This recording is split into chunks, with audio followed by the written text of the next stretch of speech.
Hi guys, this is Surya. ஆக்சுவலாக விக்ரம் படத்துக்காக வந்தேன். நான் 9:30 வந்துட்டேன். டிராஃபிக் வேறு லெவலில் இருக்குது. 2 தேட்டரும் பக்கத்தில் இருக்கிறதுனால எல்லா வண்டியும் மாற்றி கொடுத்ததுக்குள்ளே வேறு லெவல் பண்ணிட்டாங்க. இதுக்கு தான் சீக்கிரம் வாங்கன்னு சொன்னால் எங்கே கேட்குறாங்க.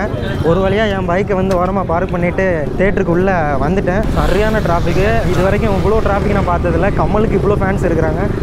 கமலை விட லோகேஷோட கைதி பார்த்துட்டு தான் இந்த படம் பார்க்கணுன்னு அவங்க ஒரு ரிப்போர்ட் போட்டதுனால நிறைய பேர் கைதி பார்த்துட்டு அது மாதிரி இருக்குங்கிற ஃபீலுக்காக வந்திருக்காங்க. ஸோ படம் எப்படி இருக்குன்னு பார்ப்போம். இன்டர்வலில் வரைக்கும் பார்த்துட்டு எப்படி இருக்குன்னு சொல்கிறேன். அதுக்கப்புறம் ஃபுல் படம் பார்த்துட்டு சொல்கிறேன். கூடவே வாங்க. ஸ்டேடியம்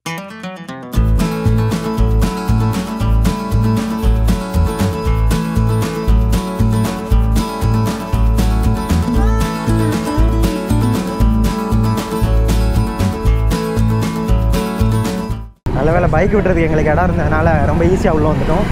எங்கள் கூட வந்து 2 ஜீவன் எங்கேன்னு தெரியல. கேப்பா அவங்க எங்கே இருக்கான்னு கேளு. சப்பா பைக் மட்டுமே எவ்வளோ கம்மி நிற்கிது பாருங்கள். ஆக்சுவலாக பிஎஸ்எஸில் புக் பண்ணலை, பத்மத்தில் புக் பண்ணியிருக்கோம். எங்கே போயிருக்காங்க அவங்க? எங்கே படம் போட்டானுங்களே?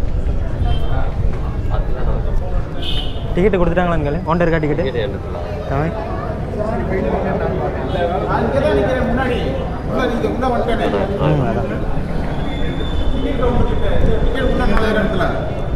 ஆறு பேர் 3 பேர் உள்ள போயிட்டாங்க. எப்போவுமே அந்த பக்கம் விடுவாங்க. இன்றைக்கி க்ரௌட் அதிகமானாலும் இந்த பக்கம் விடுறாங்க. பயங்கர எக்ஸைட்டடாக இருக்குது. ஏன்னா வந்து நைட்டு கைதி படம் பார்த்தோன்னா அந்த மூடு வந்து அப்படி வெறித்தனமாக இருக்குது. படம் எப்படி இருக்குன்னு பார்ப்போம்.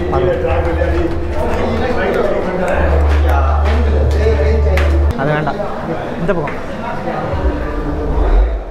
தியேட்டருக்குள்ள என்ட்ரி கொடுக்க போகிறேன். எப்போ போல் பிஎஸ்எஸ் போடல பத்மம் தான் இருக்கும். ஏன்னா பத்மத்தில் சவுண்ட் குவாலிட்டி வேறு லெவலில் இருக்கும். விசில் சத்தம்லாம் வேறு லெவலில் கேட்குது. எத்தனை நம்பர் சீட்டு? இந்த சீட்டு தானா? அந்த தேட்டரில் உட்காந்தாச்சு. படமாக ஆரம்பிச்சாச்சு. இன்டர்வலுக்கு அப்புறம் எப்படின்னு சொல்கிறேன். ஐயோ என்ன அங்கே ஒருத்தர் வாயில் கை வச்சுட்டு உட்காந்துருக்க பாருங்க. ஐயோ ஒரு வேறு லெவலில் போயிட்டுருக்கு படம். ஃபஸ்ட்டில் ரொம்ப ஸ்லோவாக போன மாதிரி போயிட்டு அப்படியே இங்கே ஒருத்தர் படத்தை விட்டு வெளியில் வரவும் ஃப்ரீஸ் ஆகிட்டு உட்காந்துட்ருக்கான். அவ்வளோ ஃபைட்ஸ். இன்டர்வல் விஜய் சேதுபதியை பற்றியா அந்த பட்டனை கட்டிச்சோடனே. ஆனால் ஃபைட் இன்னும் கொஞ்சம் லென்த்தியாக இன்டர்வலில் வச்சுருக்கலாம். ஃபைட் இன்னும் லென்த்தியாக வச்சுருக்கலாம்ல ப்ரோ? இன்டர்வல் ஃபைட்டு படம் தரோம். இன்டர்வல் வரைக்கும் காசு வருத்துங்கிறியா? நீ சொல்லுனே ஏதாவது படம் உண்மையிலே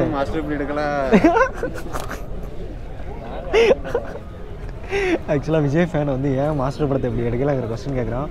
அந்த அளவுக்கு குரல் ப்ரோ. இன்டர்வல் மாஸ்டரில் அதுவும் நல்லா தான் இருந்துச்சு. 2 பேரும் அடிச்சு. உனக்கு கமல் எனக்கு கெஸ் ஆச்சு. உனக்கு கெஸ் ஆச்சா? ப்ரோ விக்ரம் பழைய மியூசிக் தானே இது இப்போ போட்டது? இப்போ பழைய மியூசிக். ஆனால் ஃபுல்லாக மியூசிக் வந்துட்டே இருக்கு. வேறு லெவலில் இருந்துச்சு. சாலிதானோன்னு இல்லை, நான் பார்த்தேன். நீ சீட்டோட எட்ஜுக்கு வரைக்கும் போய் நின்று இப்படி வாயில் இப்படி கையை வச்சுக்கிட்டு உட்காந்து பார்த்துட்டு இருந்தல, அதுவே வேறு லெவலில் இருந்துச்சு.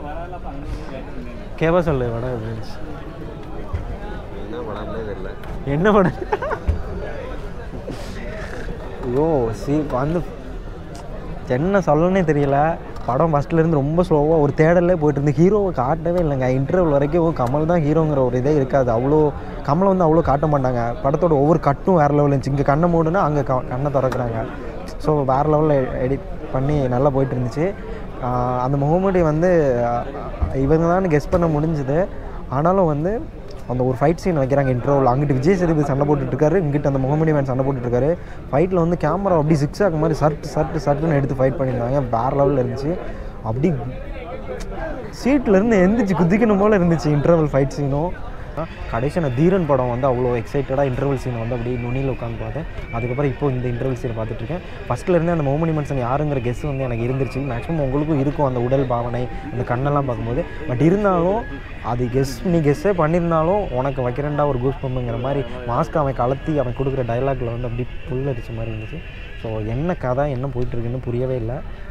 அப்படி இருந்தால் தான் அடுத்து என்ன நடக்க போகுதுங்கிற ஒரு ஃபீல் இருக்கும் கண்டிப்பாக. உள்ள கதை என்னன்னே தெரியல.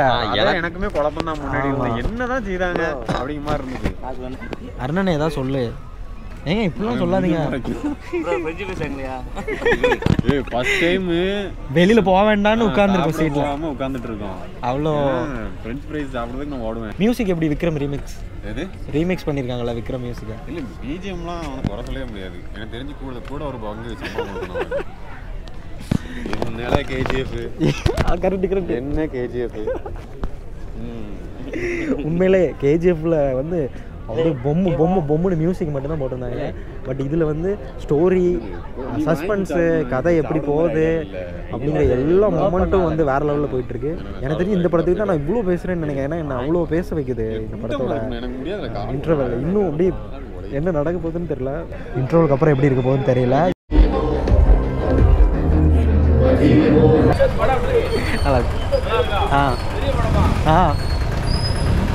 யாரு? ஆமாம் ப்ரோ, அவனே சொல்லிக்கிட்டு இருக்க மாதிரி இருக்கு. நானும் வந்து படம் முடிச்சு வந்துட்டு இருக்கோம். அப்படி பயங்கர ஃப்ரெஷ்ஷாக கேஜிஎஃப் என்னங்க கேஜிஎஃப் தமிழ் இண்டஸ்ட்ரியில் வந்து ஒரு பிஸ்டலு, துப்பாக்கி, சண்டன் ஏதோ வாருக்குள்ளே போயிட்டு வந்த மாதிரி இருக்குது. சூர்யாவை வந்து ஹீரோவாக காட்டுவாங்கன்னு பார்த்தா ஒட்டுமொத்த டீமுக்கு அவன் தான் வில்லங்கிற மாதிரி ஷோ பண்ணிட்டாங்க. கண்டிப்பாக தேட்டரில் பாருங்கள். படத்தில் கதை இருக்குது, சென்டிமெண்ட் இருக்குது, அதெல்லாம் விட்டுட்டு உட்காந்து சண்டை, பிஸ்டல் எல்லாத்தையுமே கண்டிப்பாக என்ஜாய் பண்ணுவீங்க. ப்ரோ பார்த்தேன் ஏதாவது சொன்ன ப்ரோ இன்டர்வியூ வர வேறு. அதுக்கப்புறமும் நல்லா இருந்தது. ஆனால் அந்த பஸ் ஸ்டாப்பில் இருந்த இது கொஞ்சம் பஸ் ஸ்டாப்பில் வந்து என்னென்னா அப்படியே ஒரு எதையோ தேடுறாங்க, ஏதோ அப்படி சம்திங் ஏதோ ரிசர்ச்சிங்லேயே போகும்.